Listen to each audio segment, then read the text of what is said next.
1월 24일 화요일 가정예배를 하나님 앞에 올려드리겠습니다.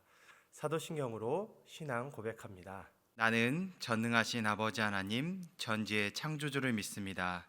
나는 그의 유일하신 아들 우리 주 예수 그리스도를 믿습니다. 그는 성령으로 잉태되어 동정녀 마리아에게서 나시고 본디오 빌라도에게 고난을 받아 십자가에 못 박혀 죽으시고 장사된 지 사흘 만에 죽은 자 가운데서 다시 살아나셨으며 하늘에 오르시어 전능하신 아버지 하나님 우편에 앉아 계시다가 거기로부터 살아있는 자와 죽은 자를 심판하러 오십니다. 나는 성령을 믿으며 거룩한 공교회와 성도의 교제와 죄를 용서받는 것과 몸의 부활과 영생을 믿습니다. 아멘. 이 시간에는 부르신 곳에서 찬양 나누겠습니다.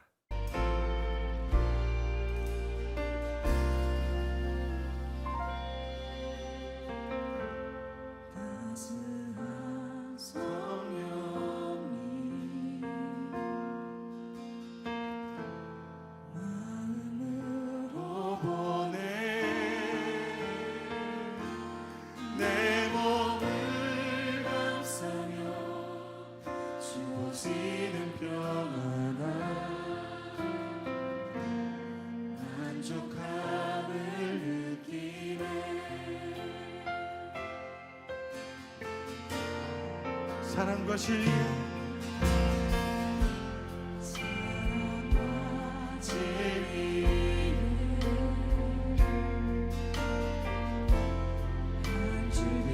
빛보내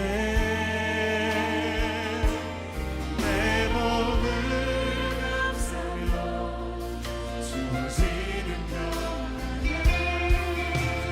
그 사랑을 부르신 곳에서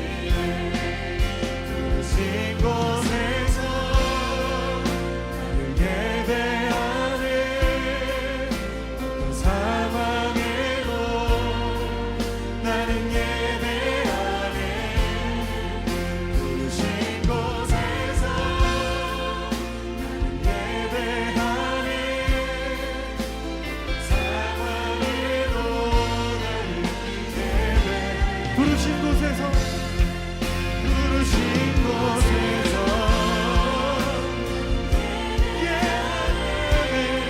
어떤 상황에도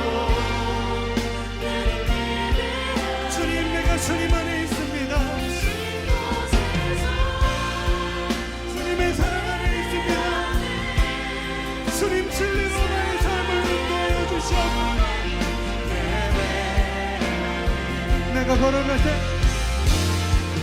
내가 걸어갈 때 길이 되고 살아갈 때 삶이 되는 그곳에서 예배하네.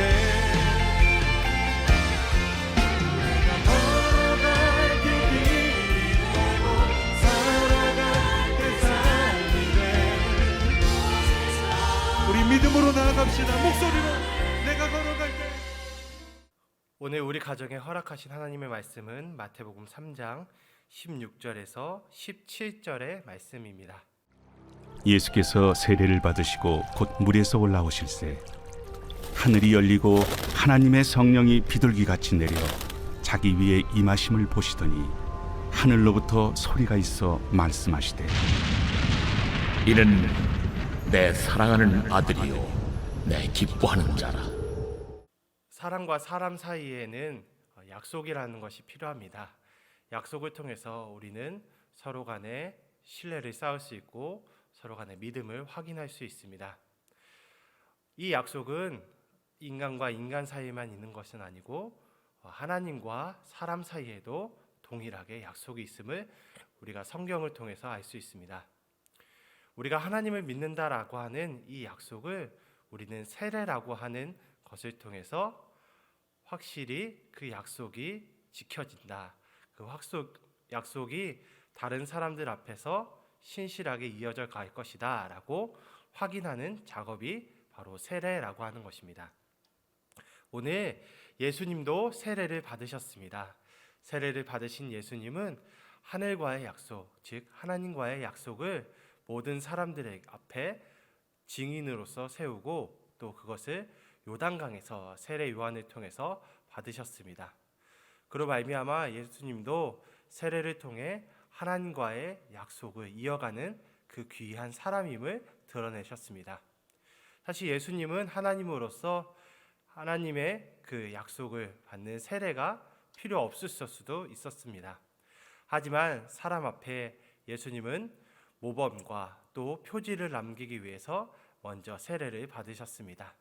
그 세례를 받으신 모습을 보면 바로 오늘 마태복음 3장 16절에서 17절 말씀이 이렇게 기록하고 있습니다. 예수께서 세례를 받으시고 곧 물에서 올라오실새 하늘이 열리고 하나님의 성령이 비둘기같이 내려 자기 위에 임하심을 보시더니 하늘로부터 소리가 있어 말씀하시되 이는 내 사랑하는 아들이요 내 기뻐하는 자라 하시니라 라고 말하면서 예수님께서 세례를 받으시고 동일하게 사람들 앞에 그 약속의 증거를 나타내실 뿐만이 아니라 하나님은 이것을 기뻐하시면서 성령을 비둘기같이 내려 또 하늘에서 음성을 내려 이 예수님의 세례를 굉장히 축하하고 기뻐하신 모습이 오늘 본문 속에 담겨져 있습니다. 우리가 이것을 보면서 바로 우리의 인생이 하나님과의 약속이 연결된 인생이라는 것을 꼭 기억해야 할 것입니다. 그래서 이 세례는 하늘이 내가 하나님의 사람이라는 것을 허락하는 것뿐만이 아니라 내 자신도 하나님과 연결된 사람인 것을 내 마음속에 허락하는 이 아주 귀한 의식이자 표지가 되는 것입니다. 그런데 이 허락 사이에는 거절감도 있는 것을 우리가 볼 수 있습니다. 사실 이 하나님과 약속으로 연결된 사람이 되는 것은 마귀의 시험과 방해가 있기 마련이다라는 것입니다. 예수님이 세례를 받으시고 광야에 나가셨다가 이제 그 광야에서 마귀의 시험을 받는 것을 볼 수 있습니다. 마귀는 하나님의 아들 예수에게 이 하나님이 원하시는 모습으로 살지 말고 오직 세상 사람들처럼 세상이 기대하는 바를 따라서 살라라고 말하고 있는 것입니다. 하나님의 방식은 사실 십자가입니다. 그러나 세상 방식은 유혹과 그 시험과 또 좋게 보이는 것들을 유혹하는 것입니다. 그래서 이 마귀는 세상의 좋은 것들을 유혹하여 이 예수님을 유혹하고 있는 모습입니다.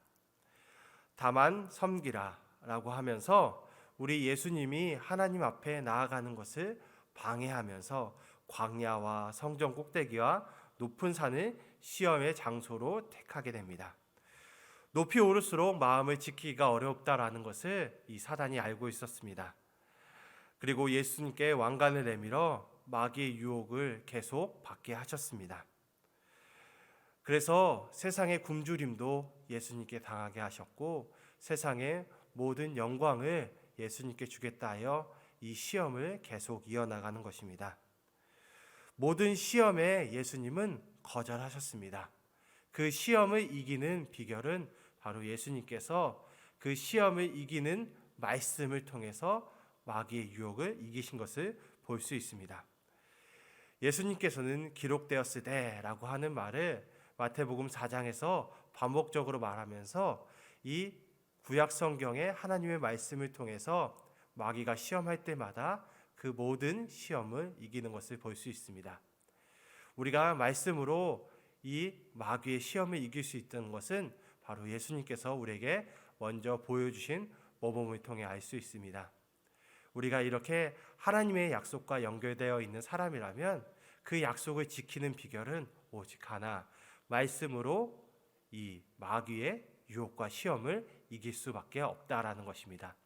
오늘 이 비결을 생각하며 우리도 세상에서 주는 그 유혹과 시험이 온다고 할 때 바로 하나님의 말씀으로 이 마귀의 유혹과 시험을 이기고 승리의 삶을 사시는 귀한 성도님들 되시길 바랍니다.